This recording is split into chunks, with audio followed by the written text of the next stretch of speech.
Recording. Yep, it's on now.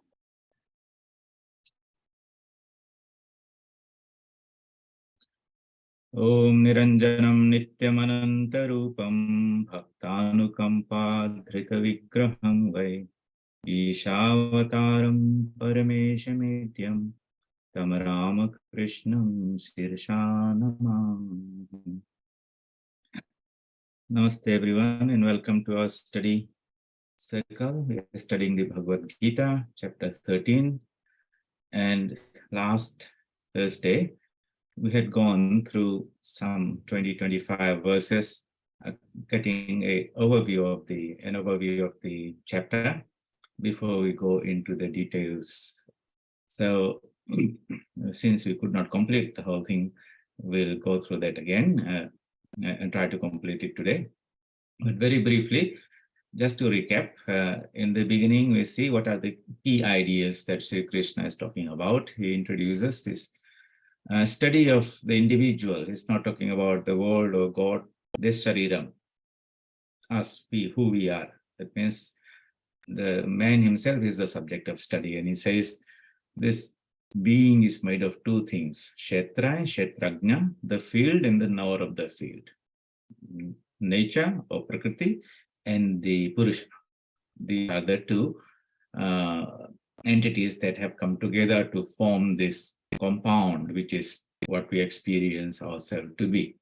So in the beginning, he sort of gives us the idea of why this knowledge is there, where is it coming from, what is going to talk about. So he says, hear from me, I'll tell you what the field is, how it is, what are the changes, where does it come from, who is the Purusha, and what his powers are there. And just like an overview of the chapter. And then he says, look, this knowledge is something very, very, not something, it's something very profound because it has been discovered and realized and expounded by the rishis, has been written in the Vedic texts, and even the Brahma Sutras. This is the subject matter of the Brahma Sutras there.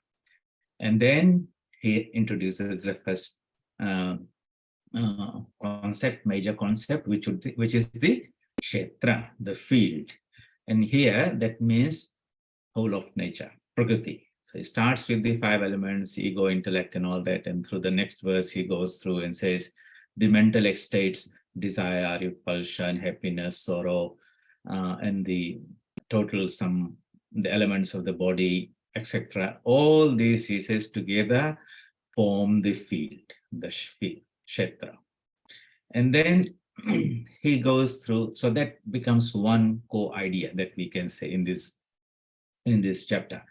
What we'll try to do is club certain verses together and say these 3-4 verses represent one idea, another few verses represent another idea, so that we have some chunks of ideas that are being expounded. The next couple of verses, he talks about some qualities or spiritual practices to be done: humility, modesty, non-violence, etc., truthfulness, control of, and then he runs through the next verses, non-attachment with regards to anything out there in this world, ego, absence of egotism, etc., reflection on the evils of Janma, Mrityu, Jara, Vyadhi. So it talks about those things still to be practiced, continues here, non-attachment and absence of fondness to those things still to be practiced. And he says, in this next verse, verse 10, he says, unswavering devotion to the Atman, the consciousness within us. And he comes to verse 11, steadfastness in knowledge, contemplation on God. So a whole set of disciplines he's talking about. And he says, all this is called jnana. So the second chunk idea that we can say, theme, or sub-theme of this chapter is knowledge. And he says, anything other than that has not been listed here is its opposite, ignorance. Then he goes to the third, and he says, now I will talk to you about that, what is to be known. And this is the Kshetrajna, the knower of the body, the consciousness the aspect of it, the Purusha aspect residing in the body. And so he begins to talk about the qualities. Where is it? It's all pervading in all beings. And then he talks about his shines. How do we know it's there? It's not visible. You can't see, but we can't see it, but we can see it's functioning. That means if the eyes are just in a dead person, it doesn't see unless that consciousness is there or we are awake. Those organs don't function. So he's present there, but it's not a gross thing that can be picked up by the detected or sensed by our senses. Later on, he'll talk about that. It is so subtle that the physical senses that are instruments, jnanindriyas in our body, they are incapable of grasping it. It's like something that can be seen under a high power microscope, but we can't see that through a magnifying glass. So he says it's still there, but we require the proper tools to perceive that. And then he talks a little bit more about where is it? Is it contained within the body? No, it's inside and outside. It is moving and it's not moving. And it's incomprehensible due to its subtleness.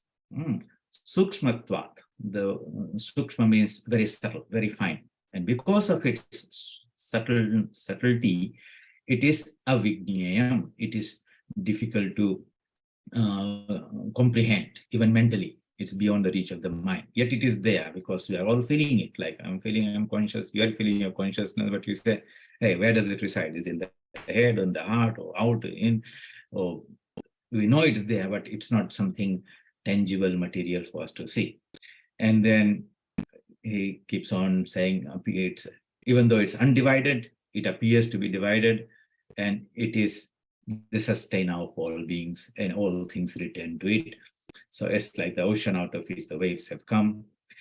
And then what is its nature? Is it just like another body or something? No, it's of the nature of lights. Is it just lights? No, it's the light of the lights. Jyotisham apita jyoti. Jyotisham means of all things that are luminous. It is the illuminator of, or the source of the light that shines in so many forms. It's beyond darkness. It is knowledge, known and knowable. It exists in the hearts of all beings. So here he gives a little bit of secret. Where does it dwell? So this is the third idea, we can say, of this sub-theme of this. Thus has been spoken in brief, the field, knowledge, and the noble. By understanding this, my devotee becomes qualified for my state. So he says, okay, why should you study this anyway? He says, this is the reward. Understanding is not the right word. By realizing this is the word. Understanding is a conceptual concept, approach from some idea, clarity, some thoughts, we put it together. That's understanding. But really, it's not a philosophical or intellectual process. It is more of a realization by being one with it. And so reward is that such a seeker, my devotee, becomes qualified for my state. That means he becomes one with me. So then he talks about know both nature and the individual to be verily without beginning, and also know that the modifications of the gunas are to be born of nature. So he now begins to talk in a more generalized sense and says, look, all nature, prakriti. He started with ourselves, what is contained in our own body, but then there are so many other bodies there, and bodies means not only human bodies, animal bodies, plant bodies, minerals, stones, gods, and so many beings are there. All are within that comprehensive totality, which is called prakriti, nature. And does it start and end somewhere? It's like a circle that doesn't have a starting point. It just goes around in cycles. So this prakriti is a sort of a breathing in and out. Goes and out, there's no end to it type of thing. Out of the supreme being. Waves rise up to the ocean and submerge into the ocean, rise and submerge. And this cycle of a repetition of the whole universe is called kalpa. So nature is also beginningless, anadi. And adi means it has a beginning. Anadi means beginningless. And also the Purusha, the individual soul also, the Kshetrajna rather, that is also beginningless. But somewhere they have got mixed up together. So he says, regarding the source of the body and the organs, nature is supposed to be the cause. The physical body, the mental body, the karmendriyas, jnanendriya senses, they all originate from nature, prakriti. And the soul who is the enjoyer of happiness and sorrow, has its source in the Purusha, in the consciousness, Kshetrajna. Since Purusha is seated in Prakriti, somehow he has got a little bit mixed up. Therefore, it enjoys the qualities of nature. So the qualities of nature are now superimposed by him, and it is the contact with these gunas, sattva, rajas, tamas, which is the cause of the jivatman being born again and again in different wombs, good and bad. Right? Good and evil here means this lower life forms where there's very little manifestation of the consciousness of the Atman. Insects, plants, animals, and all those things. And man is somewhere in the middle. The better ones would be gods. But man is very, very special because here there is a big balance and it's an ideal state to seek for realization. So now he is talking about the problem that we are in. Okay, so he's introducing the concept of, we can say another sub-concept now is there is this jivahood, the sansara, the reason, why we have become entangled. So he sort of is bringing the ideas together. He talked about the field, he talked about the knower of the field, and he said, due to ignorance, these Purusha and Prakriti have become entangled, so to say. And the knowledge that he had enumerated in the beginning, he said that would be the means by which we can bring about this disentanglement, decoupling, separation of the Purusha from Prakriti, from nature. And that would be the end of all this forcefully being sent to this world to be born in different bodies. So the being who is beyond even this, the supreme person, whose part or angsha is present in this body, what is his nature? He's not talking about the Paramatman. Paramatmeti. Well, he is the witness of the whole thing. He is the boss. He sees everything going on. He is the Pamita. He is the sustainer. He is the experiencer. He is the great Lord. And he is the transcendental self, not the embodied self. The Jiva is the embodied self, Jivatma. Paramatma is the supreme Purushottama, is the supreme self. So now he has introduced another concept, that concept or idea of the supreme being, the Ishvara, the Paramatma. Okay, he'll talk about that. So he says, he who knows thus the self and nature along with the gunas will not be born again in whatever way he may live. So he glorifies this particular knowledge, the self-knowledge, in which one has been able to separate one's conscious nature, that means the Purusha, the self, the Kshetrajna, from the Kshetra, the nature. Okay, and so he's introduced that idea as a means to liberation. What is the means? How do we free ourselves? We ask our questions, I don't want to be born again. How do we put an end to this cycle of births and deaths? Here the questions are being asked, are being answered. And he says that, look, this entanglement there, that has to be disentangled through knowledge. Then, what are the means? Suppose somebody becomes interested in that, having understood the nature of the Atman, say, what I'm doing entangled with this body and suffering under its limitations. Then he says, okay, some people have realized this through meditation, and others through Sankhya Yoga, and some through Karma Yoga. He's giving various options, various yogas, various means by which this truth is to be realized. The word yoga has got two meanings. One is to join, yuk. It comes from the Sanskrit word yuk. So yoga out of that. And the meaning would be Jivatma is now joined with the Paramatma. Okay, the wave merges into the ocean. And the word yoga has also an opposite meaning, which means to separate. So in Patanjali Yoga Sutras, when the word yoga is told in terms of that concentration of mind by which that separation happens. The Purusha becomes separated from Prakriti. And a person who's been able to develop that capacity is a realized soul. That's why he's called a Paramhamsa. A Hamsa is a bird that can take the essence of milk and leave the water behind. And so Sri Ramakrishna was given that title in recognition of his realizations. Realized souls are called Paramhamsas. Sri Ramakrishna also describes an example of a coconut. A green coconut has got its fleshy part all very much attached to the green, the shell, which is all soft. But when the same coconut becomes dry, and then you give it a little shake, and you can see hear the copra rattling inside there. It has become separated. So he says that this is how in a realized soul he can feel himself distinctly separate from the body-mind complex. Then he talks about others who have, so many ways are there. Those who do not know this, who are not very educated, did not study the scriptures, but who are listening to others, bhashya or discussion or the exposition of the scriptures. They too, who are devoted to hearing, Shruti Parayana, they also overcome death. That means they are not reborn again.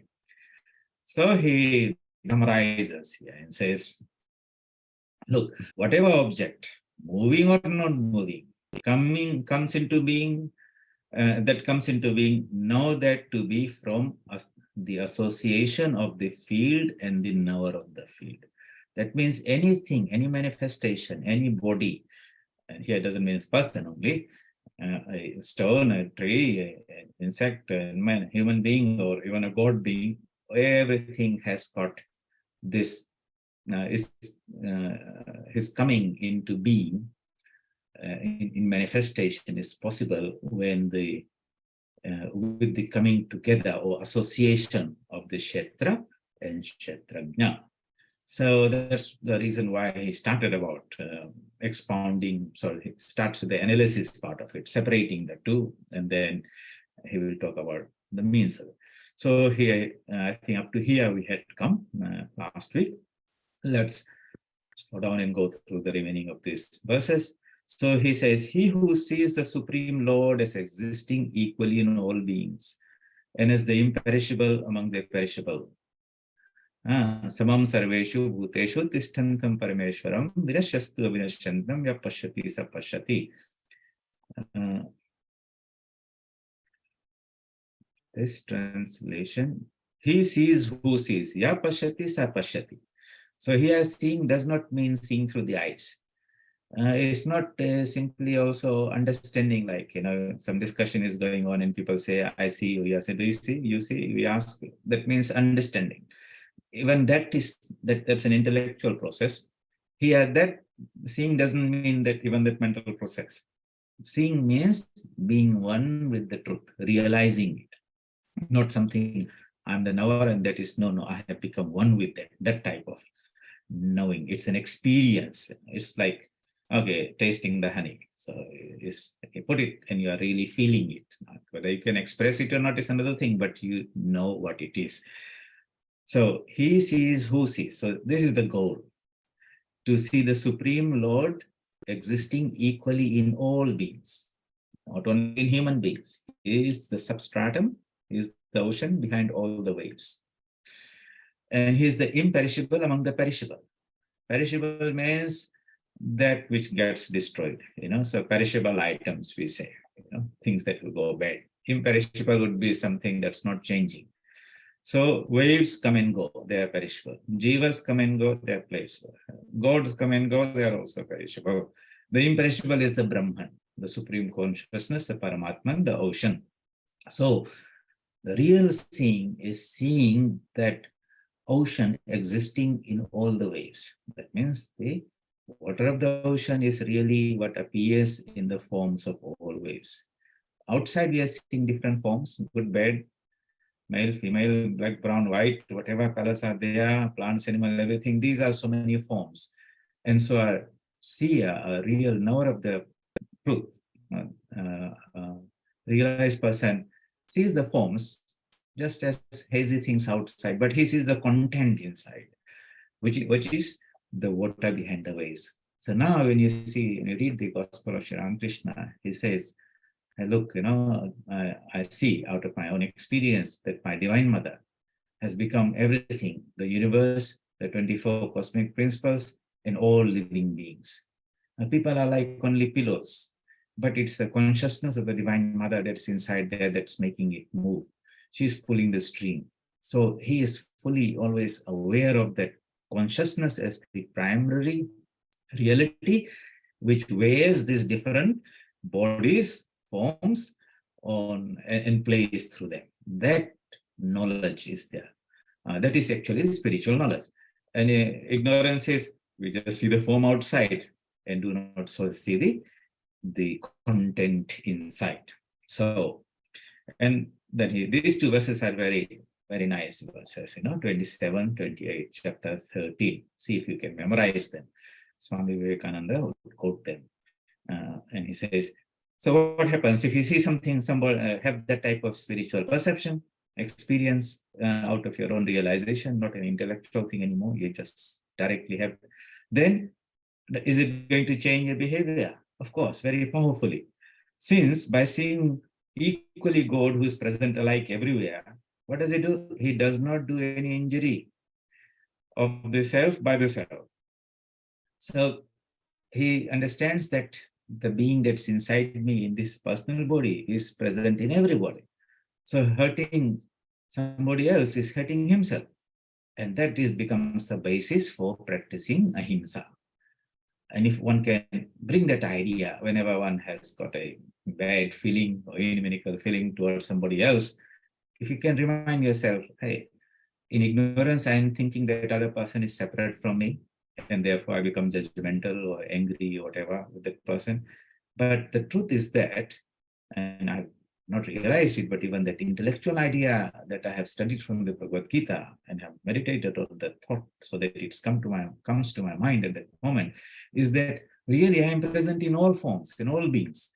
And if I want to realize the higher truth, then I have to put that into practice. I can't aim to be in everyone and behave that I'm separate from everyone. My goal should, and the means that I will live, they all should be in tune with each other. And that is the reason why I would not try to do any harm to anyone. That's the basis of ahimsa. So this is the rationale behind it, because I am present in all are present in me. I am really in self-realization. I want to realize myself as the ocean. And therefore, I should see myself as the water behind every wave, and how I can expand my heart to encompass the whole universe and everyone in myself. Then only I'm making an attempt towards genuinely towards that self-realization. So behind this beautiful idea, you will see is the rationale behind morality and ethics, the yama and niyama. And so when Swami Vivekananda says expansion is life, contraction is death, that's very powerful. Service, Jiva Jnana Jiva Seva. The Jiva out there is not somebody else, it's really you in that particular form. Unselfishness is God. He gives a definition of God, very unique. He says, unselfishness is God. Nishwarthata hi Ishwar hai. That means if I want to merge myself into Ishvara, then I should be able to realize my oneness with all beings.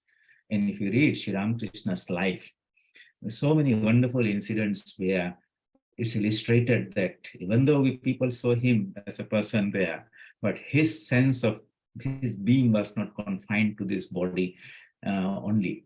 There's a incident there when the Thakur was sitting on the bank of the river and he saw some fishermen were fishing in the Ganga, and they got into an argument and they're shouting, and one of them hit the other one on the back, slapped him very hard. And Thakur was watching that, and suddenly when the person was hit, Sri Ramakrishna, he screamed out with the pain so loudly as somebody has hit him. So his nephew came running around and So what happened? Why did he shout? And he saw on his back, there were five finger imprints of the slap. And he said, who did this to you? Tell me, I'm going to fix this guy. And of course, it was at that moment, Sri Ramakrishna identified with the totality that something happening to somebody else, its imprint is left on his back. There are so many wonderful experiences he narrates where he feels him not confined to that little body only. Another time when he had cancer and he could hardly eat, and the devotees were praying to him, hey, why don't you pray to your Divine Mother? At least cure this, or at least you should be able to eat. So since they're pestering him, he prayed to Mother and said, Mother, I can't eat at all, can you just, make it possible? And then he said, Mother scolded me and said, why aren't you eating through all these forms, all these bodies? And Thakur said, when she said that, I was very ashamed of myself. So this is the realization that one transcends this identification with this one limited body and feels oneself identified with all. And that's the rationale behind the spiritual practices, or spirituality as we practice in the Ramakrishna mission, unselfishness practice. Just simply don't meditate on the divine in your own heart. That is Atmano Mokshartham, very, very good. But does your heart expand and feel for the suffering of others? Not only feel, you might become very sentimental. Can you think of a solution to help somebody else? That's also good. But if you just think of some nice ideas and give advice to others, that's not good enough. Can you put it to practice?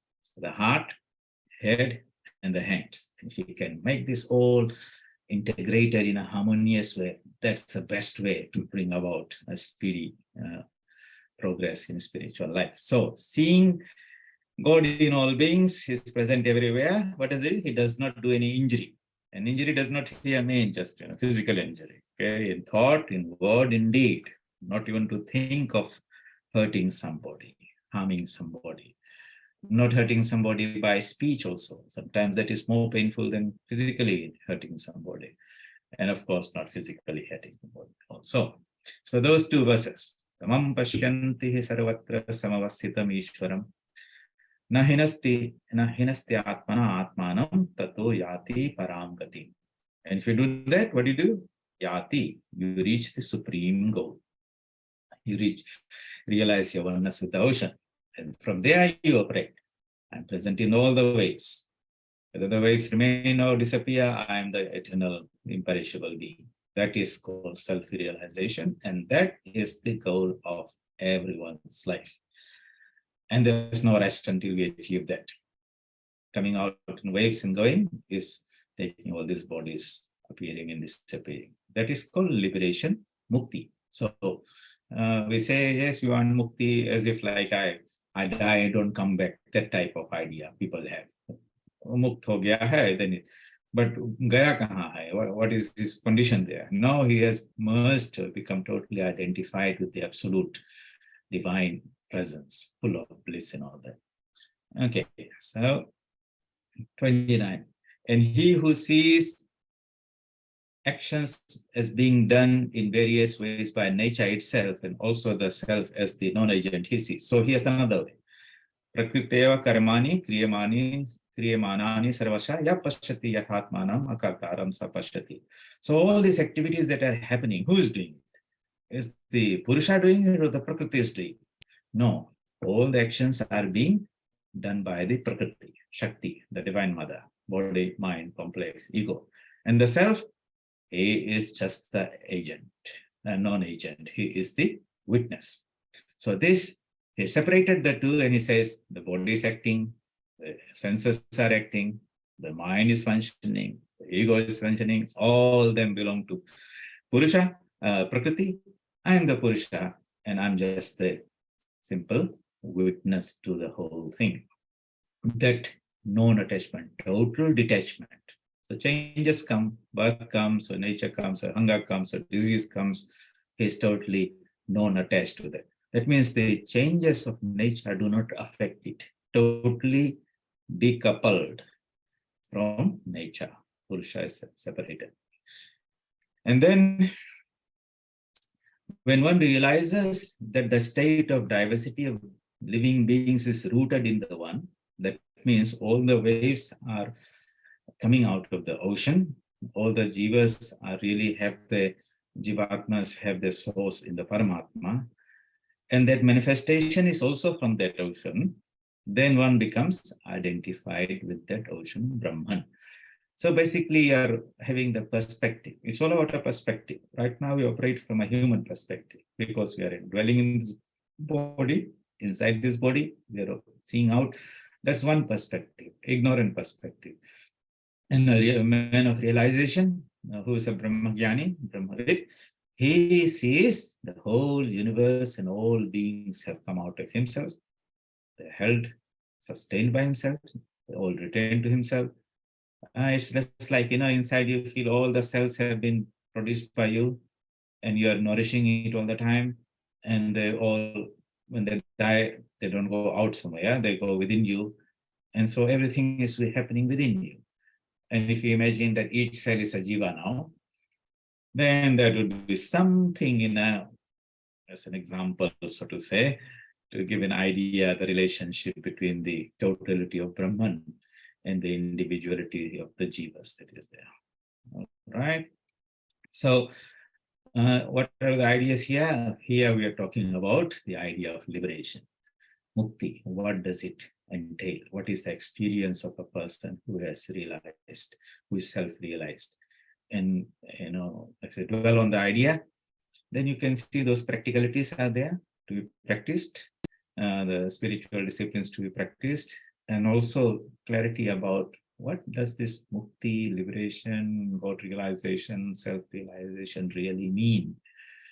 Because if that clarity is not there, then there is not tremendous urge to do your sadhana. Somehow you just do your 108 and say, ho gaya aaj ka, type of thing.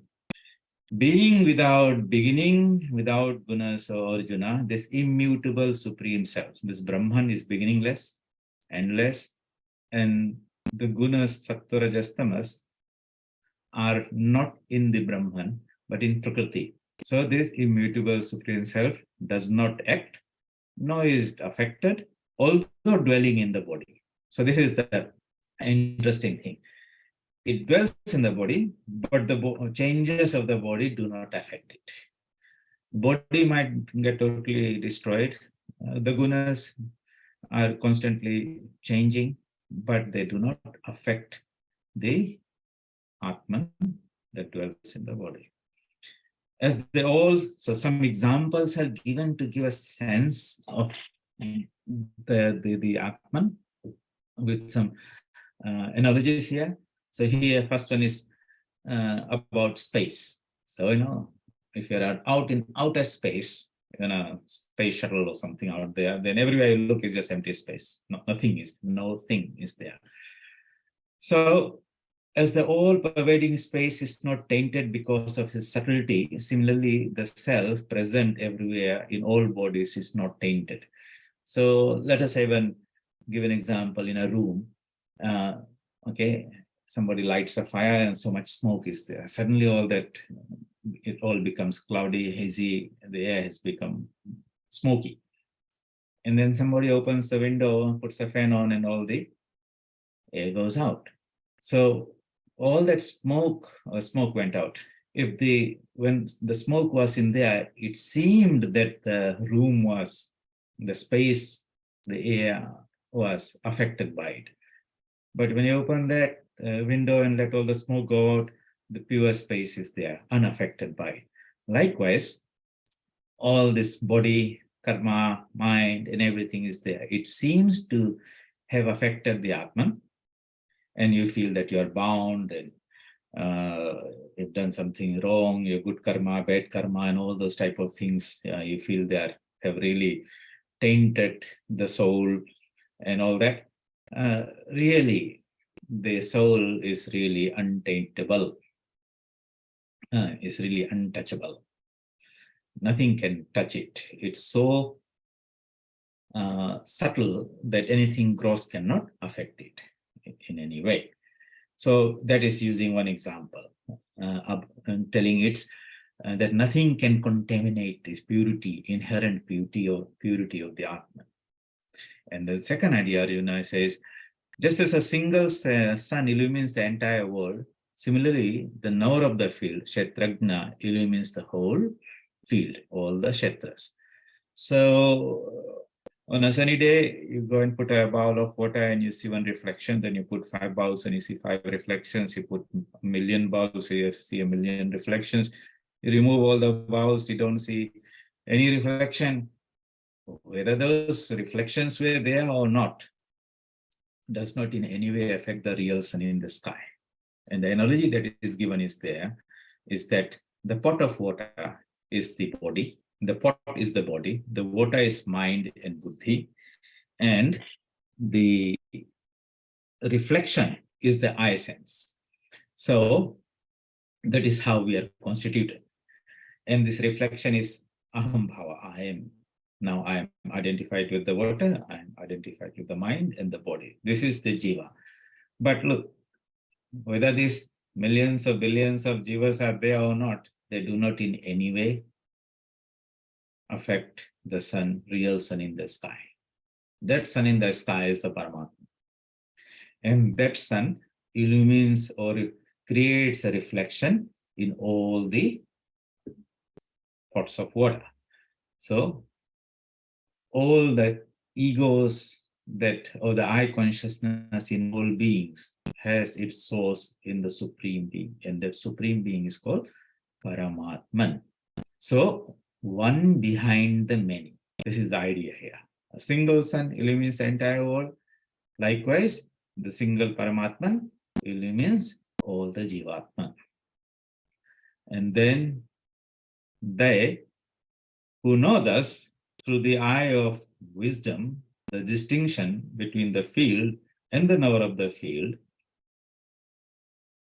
and the annihilation of the matrix of beings, they reach the supreme truth.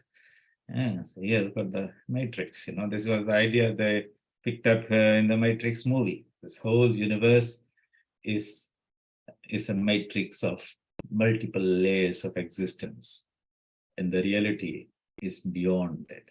Kshetra Kshetrajnayor antaram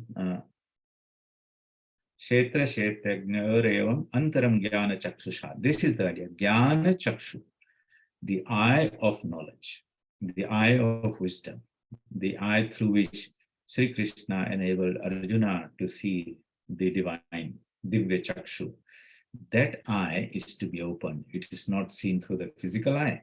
It is not seen through the intellectual eye.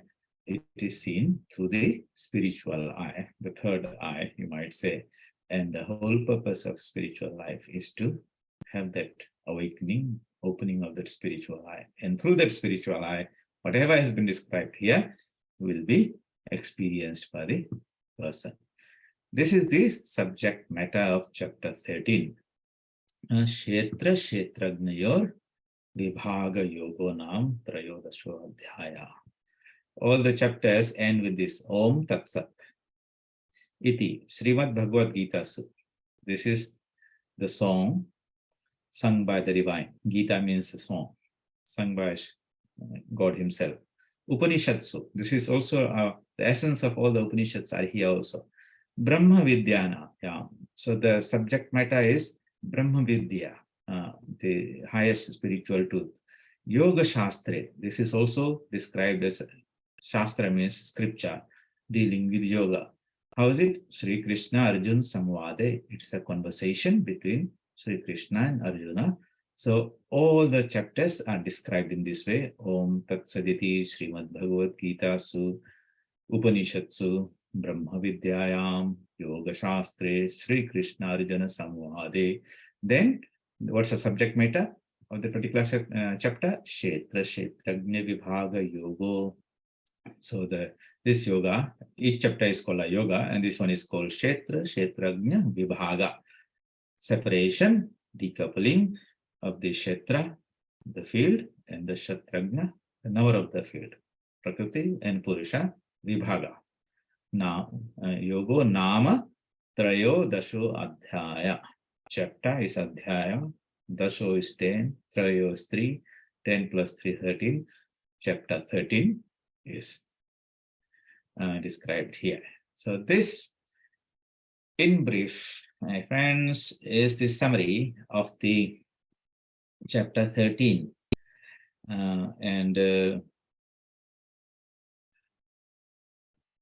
The idea was to give an overview of this chapter, and then what we will do together, we all, is to go through these individual verses.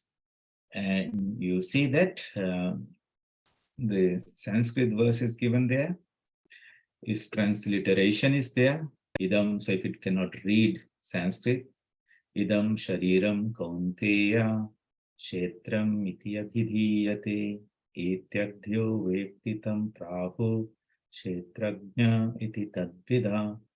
And then the actual word-to-word meanings are given. And as I had said earlier, you see that the sequence of the words is not as it's given in the verse there, but I have rearranged them so that the meaning, if you run through, becomes a logical sentence. So if you just read the English part, the Blessed Lord said, O son of Kunti, this body is referred to as the field.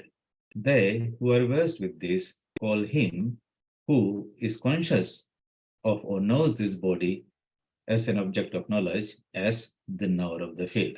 So you say, okay, I can understand the English sentence, but let me see which words means what. So then you can go and read this particular Sanskrit part of it and say, hey, this is the meaning. For example, idam. Idam means this. Shariram means body. Abhidhiyate means is referred to.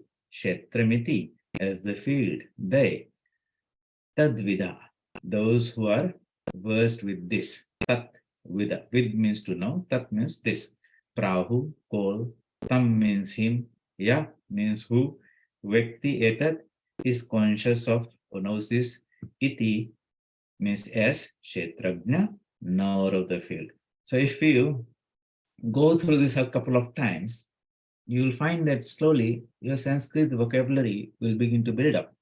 And because these words will come again and again and again.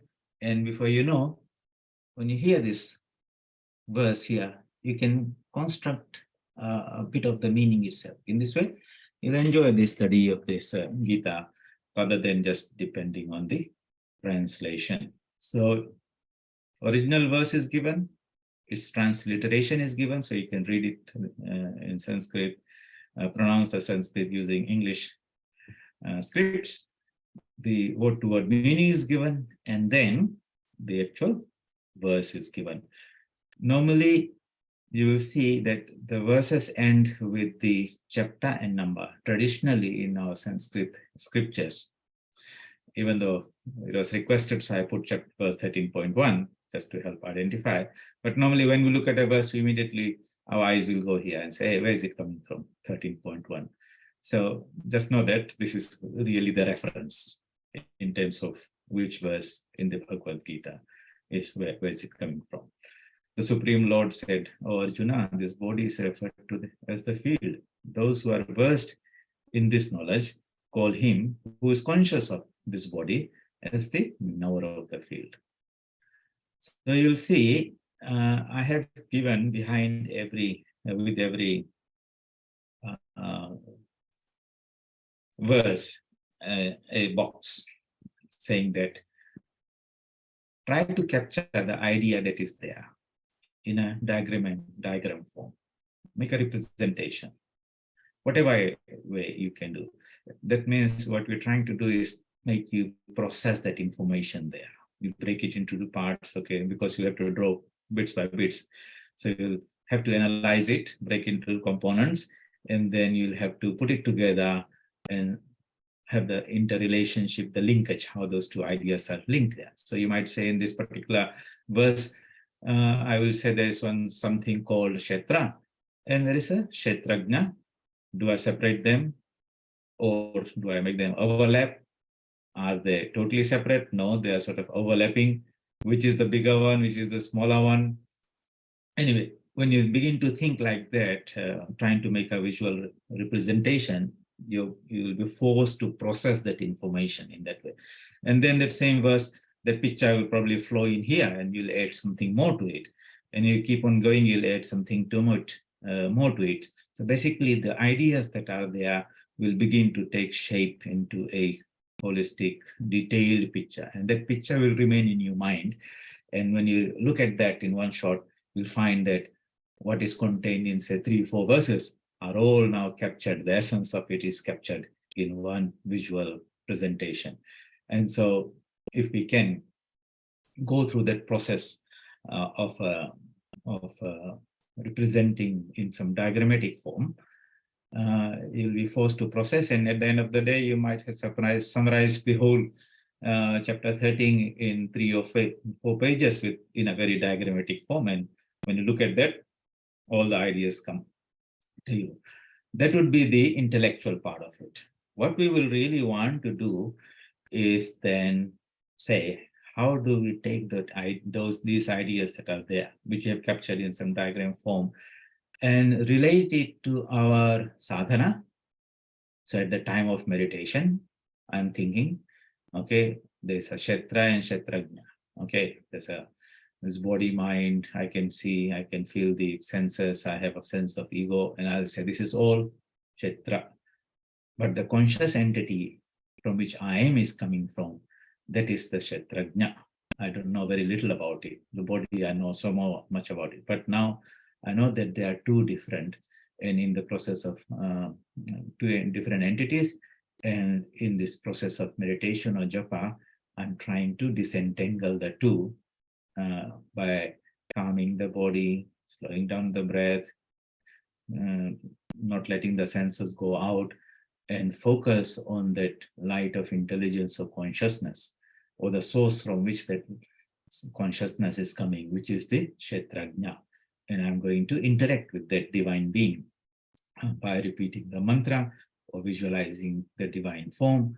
So that would, if you sort of prep yourself during your meditation, or you thought about it, this is how I'm going to apply it. And then when you sit for meditation, you position your mind. Asana of the body is one thing. Asana of the mind, where is the mind position? How is it oriented? Which way? Is it sort of has some clarity about what he's going to do during that meditation and the japa? A little bit of organizing yourself intellectually or spiritually with the understanding, and then you dive gradually into that process of the japa and meditation, knowingly with some awareness what you're trying to achieve there. That means it's a bit of enlightened sadhana. Not otherwise it becomes some mechanical thing. Just mind is going here and there. Sometimes it is in good space, sometimes it's running all over the place. And sometimes the mantra is all very mechanical. It goes, no, we want this knowledge to enhance the quality of your japa and meditation. And not only that, there are other teachings here by which we can say, we can practice that when we are out there doing various things, duties, responsibilities, interacting with people, maintaining some awareness, some knowledge of these teachings in the midst of all the activities, not letting the whole activity totally hijack your mind away from the spiritual idea. So a little bit of that spiritual idea should linger in and in your thinking, in the midst of your activities. For example, that idea of ahimsa, says, Yo mam pashyati sarvatra sarvam charamai pashyati, he who sees me in all beings in me. So when you're sitting in the train or bus or anywhere, you say, hey, all these people are there, but they're all behaving like separate from me. Really, the one who dwells in my heart dwells in the heart of all beings. Just even that idea is so uplifting and expansive, because you're approaching the truth. There's so many ways we can practice it, but at least what I'm saying is this should not become an intellectual exercise only. That knowledge should become translated into actual practice, and each one has to work out how they will apply these teachings in your own lives. As a monk, I will do it in one way. and you might be a doctor or teacher or business running a shop. You will have to find how this can spiritualize that work, so to say, make that work into worship. So we have gone through the outline of this chapter, and from next week we will dive deep into each verse, and like I suggested, please read them on your own, do some scribbling, print this out, put in a folder, in a color pen or whatever you have, some of those things, try to capture, and later on we'll see what, if you got something nice, we can share with others and make it a little bit more interactive and fun. Okay, so that is all from my side today. You can all switch on your mics and we can have a little 5-minute discussion.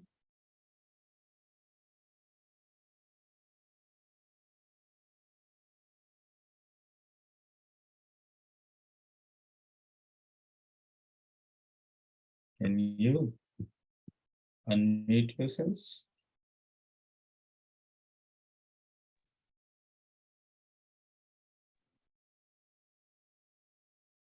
Any comments and suggestions about how we should proceed?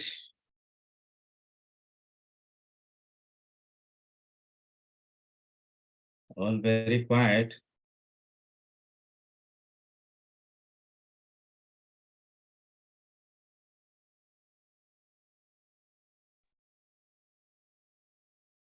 Ronil?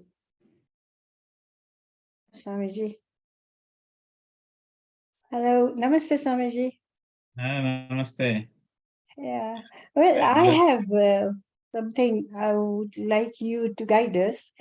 Is the notes and the drum, the drawings. yes, no, the note that you said, the representation in notes, Mm. and you draw the things that you think you learned from. Can you start for us? Like, what is an example? Can you give us an example and draw it for us? At least for me, how we can proceed from there. Actually, excellent, but then I don't know how to proceed. Okay, so it's very easy. So you say, okay, you ask yourself the question, what are the ideas in here? So first thing they say, there is this body, which is refers to as the field. So you might just draw a circle and say, let this call field, you write inside field, and in brackets write the word body. And then there is something else which is called the knower of the field. Okay. So if it is knower of the field, that means somehow it has to overlap the second thing. So you might create a second circle, which is bigger than the first circle, and say that is called the Ch13, the knower of the field. And the two are overlapping. That means they are not two separate circles here and one here. They are overlapping. But you have captured that there are two entities, and they are somehow overlapping, and there's a distinction between them two, and one is called the field and one is called the knower of the field. That's a very basic idea, see? So you might represent it in that way.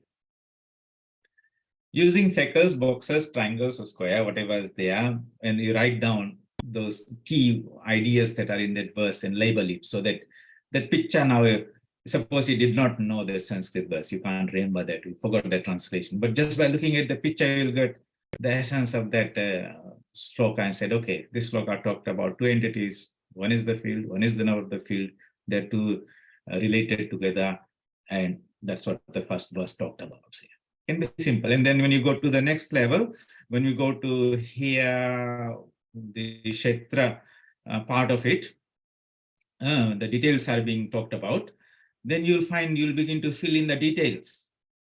You'll say, Mahabhutani Ahankara Buddhiyam Avaktamevacha. So then you start detailing that first circle, which is the Kshetra. And you say this is made out of 5 elements, it's made out of the ego, Buddhi, Avyakta, 5 Indriyas, karmendriyas, gyanendriyas, mind, and all those things. And all those things will remain inside the smaller circle. See, so that your ideas are now being captured in there. And so it'll be very interesting. Yes, it sounds very interesting. Yeah, so basically it makes you process that verse now. You're not hanging on to this particular words in this, you're extracting the essence out of it. And in your own creative way, you'll get a box of colored pens and drawings and this and that, and construct, and what you'll find that during that day you'll be, it'll be there in your mind, say maybe I can put in this way, I can put in that way, but that processing is happening. You're extracting the knowledge out of the words out of it. Let's just flow with this, as we go. And what I will say is, at some point I will ask you, hey, send your drawings, take a photo or something like that, and then we'll share here and say how different people have been able to capture it. And you will see some others have done in a slightly different way, another one is slightly different way, and that will make a little bit of engaging in fun. Otherwise, I'll be only speaking every day, for 1 hour. Okay. Swamiji, is it going to be something like a mind map? Whichever way you put. Okay. You can, so there might be different ways of, somebody will put in another way, and then a few together I will give you different insights. Okay, how different people are understanding it. But you do in your own fine way. I will also try to put in my way and then share maybe at some point. But the idea is, we want to just not read the verses and literally and word to word, and then that's where we sort of get stuck. We want to process that, eating and digesting it. And you'll find that if you think about it seriously, those ideas, those drawings will remain in your mind. You will not remember the Sanskrit verse, you'll probably not remember the words, but the picture will be in your mind, and you'll have captured the essence in there. Let's try this. I'm trying a new way of studying the Gita with you all. Let us see. Very good. So some assignments are there now. I hope you will enjoy doing that. You can do it individually. You can do it collectively if you want. But let's proceed. Try that out. What do you say, Doc?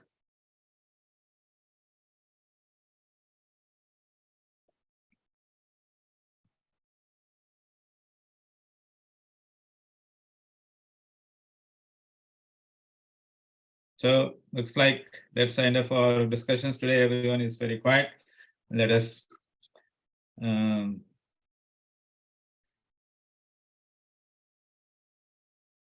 say our pranam mantra. Om asato ma sadgamaya tamaso ma jyotirgamaya mrityorma amritam gamaya. Om shanti shanti shanti. Hari Om Tat Sat. Shri Ramakrishna Arpanamastu.